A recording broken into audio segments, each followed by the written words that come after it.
In this session, we'll draw the bracket part that will then be dimensioned in the following sessions. After choosing the Start from Scratch option, we'll select the default settings of English. We'll now select the pull-down option Tools, followed by selecting the Drafting Settings option.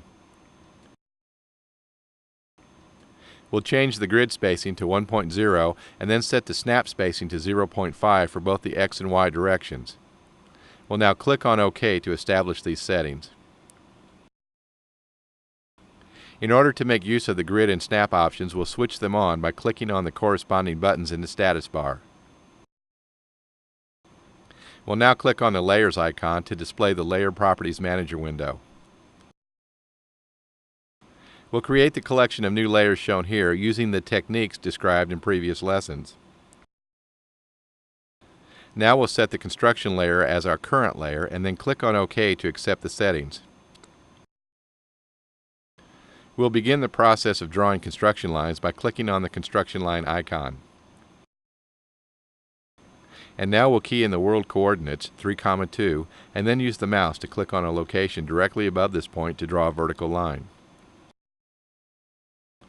We'll now move the mouse to the right of the first location and then left click again to draw the horizontal line. Now we'll right click the mouse to end the construction line command.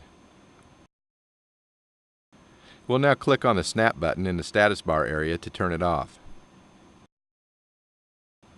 The Offset command is now used to create the collection of construction lines that are shown here. Prior to drawing lines that define the part, we'll left-click in the Layer control box and then left-click on the Layer Object Lines to set it as our current layer. We'll now click on the Object Snap Tracking, and Line Weight buttons in the status area.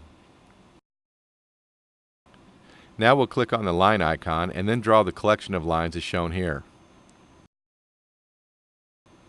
We'll now trim the overlapping lines and then draw the circle shown here. We'll finish the rough outline of our drawing by now trimming the large circle.